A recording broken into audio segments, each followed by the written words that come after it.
Hi, I am Coach Michael and welcome to a new video on my YouTube channel.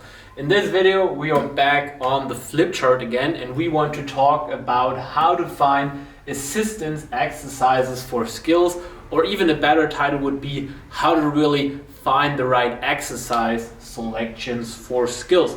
Therefore I prepared a little presentation for you today, and the first step that we need to get clarified is what are actually the athletic qualities that we need for skills like planches, front lever, handstand, push-ups, and so on. And that are two main qualities that we need. The first one here, of course, is strength. We need to be strong to perform skills, especially advanced calisthenics skills. And the second one is skills. Without the skills, the balance, the body control, the ability to put our body into like those advanced calisthenics positions, without the skill to do that, all the strengths in the world won't help us to really achieve this. So that was already the next breakdown that we need.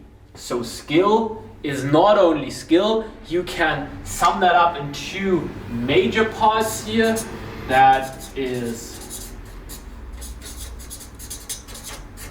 body control on this side, and that is, let's call it balance on the other side. So the skill part of most elements are these two. The body control, so really activating all the muscles and put and hold them in a position, so be aware of keeping your neuromuscular system to really get into that position. And the balance, if you look at planches and handstands, you have a supporting surface where you need to balance your body weight over. And then the same we can do for strength. So strength is not strength. We have two major parts that make up strength. The first one is the neuromuscular coordination. And this one basically tells you, with the muscles that you already have, how good can your central nervous system use them. So how many muscle fibers can it innervate at the right point in time to really create the max force output that we want to have. And the second important part here is muscle mass. Okay, got my food delivered, so the video stopped. We were here, strength. Strength can be split up in muscular coordination and, very important, muscle mass. Because only if we have sufficient muscle mass, the neuromuscular coordination can really be efficient. Because if there is just not much muscle to innervate and activate at the right point in time, then you can also don't expect a high strength output. So the relation in which this works can be drawn in a pretty simple graphic that I want to show you, where we have here on this axis we have strength, and now we're taking a look at muscle fibers. So basically this is the side view of a muscle, and in this muscle we have a certain amount of muscle fibers. Just drawing a bit for you. And the red ones here are active fibers. So here, one active fiber in that muscle. When we have the same muscle size, so hypertrophy means that the muscle itself gets bigger, not more fibers are involved, they're just, they're getting bigger. We have more strength. So from here to here, without adding any muscle mass to the scheme, we have an increase in strength. So here's now the problem. If now all of these fibers are activated, then there is stop. More strength output we cannot generate with this muscle when all fibers are activated. So what we need is bigger active fibers. So we have 3. Now this is the same muscle, but a bit bigger with more hypertrophy. And here we now can then increase the strength again. And this is basically the main mechanism behind planning and programming strength. We want to make sure that we get the neuromuscular coordination better, and we need to make sure that the muscle gets bigger. And those two are basically two separated mechanisms, but you can train also both at the same time. But each of these needs a different focus in training and also different variables in training. Very important, remember that for later. Good. Now let's take another slide here, because we were actually talking about assistance for skills. Summing that up, we now learned that for skills we need strength and we need skill. Skill, depending on which skill we need here, is body control and balance, or both. For strength, we have two major components, which is we need sufficient muscle mass and we need a sufficient neuromuscular coordination to over time generate more force output, which is equal to more strength. So now I want to develop a graphic with you so you understand what in your training is important from the exercise selection and also training programming point of view. So here's what we want to develop. We have one axis. First of all, I need another marker. We have one axis here,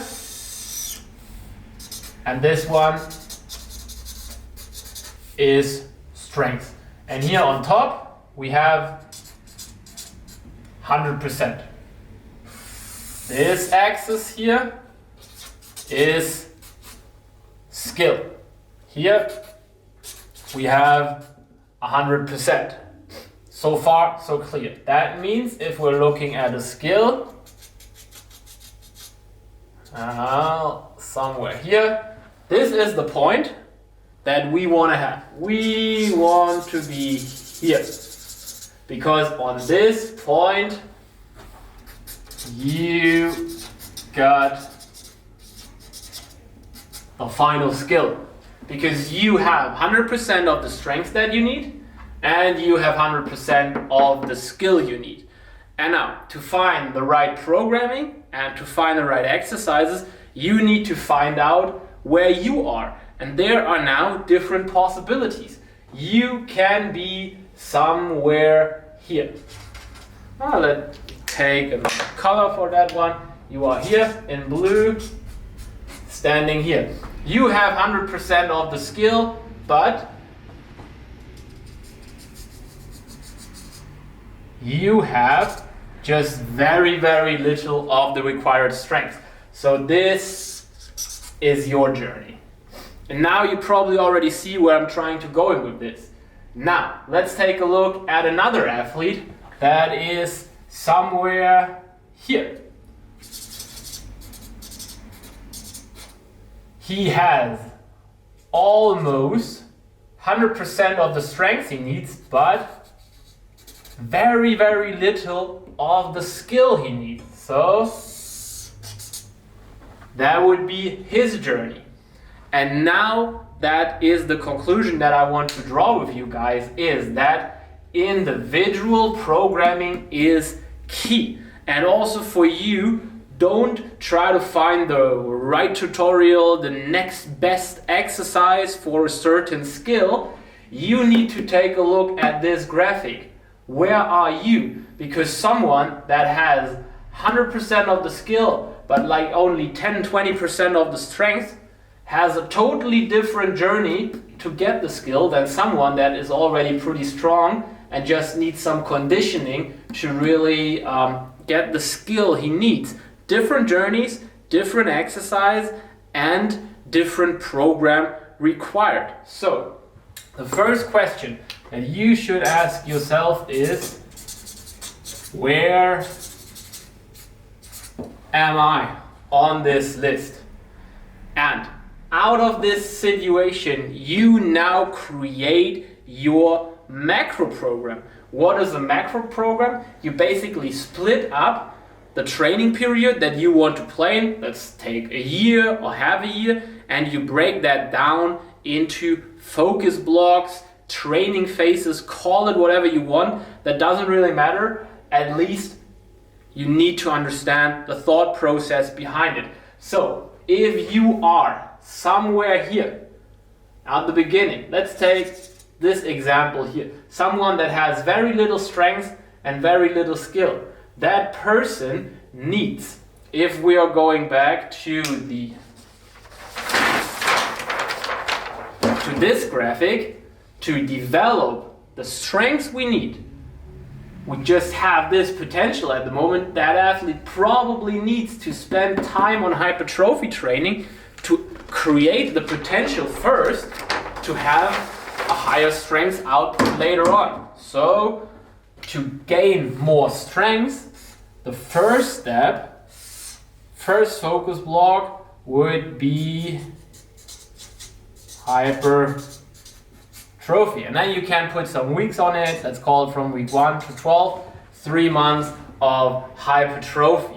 That hypertrophy training will increase the strength already a bit, but not too much as we're training hypertrophy specific. And to really unlock more strength, we definitely need a strength phase. From week 13 to week 18, random numbers, doesn't matter. That is totally different for everyone. So that we can get on this level.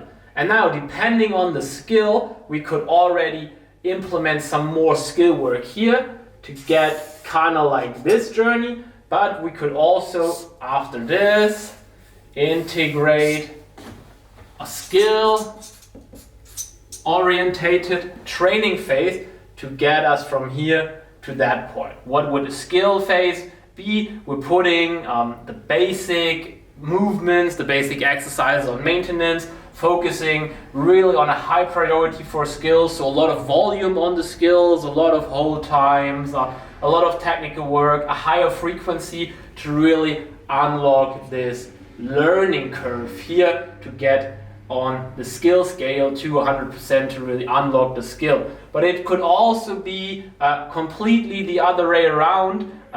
If you want to learn a handstand, we could maybe just take a look at this phase, because we're working on the wall, just working with overhead presses to get the scapular strength that we want, and then we're just practicing a lot of balance.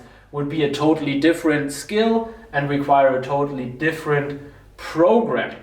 So if you understand how that works, you can find the perfect training program for you, and with this understanding you can now select the right exercises at the right point in time with the right variables to program, because a hypertrophy phase, a strength phase, and a skill phase obviously has different variables and needs different reps, sets, intensities, and so on. And if you need help with this, so if you really want someone who does this for you, who knows where you are, who knows how do you get from here to here, then I would definitely suggest you to book your free consulting call for our coaching. In this call, we talk about stuff like this. We're taking a look at your current situation, we're analyzing it, and then we give you the information that we think, okay, look,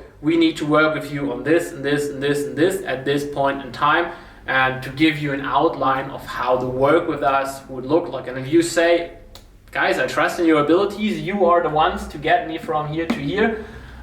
With the methods that I described, then let's work together. But this is the deal, and this is how you find the right exercise selection and the right program to achieve your skill.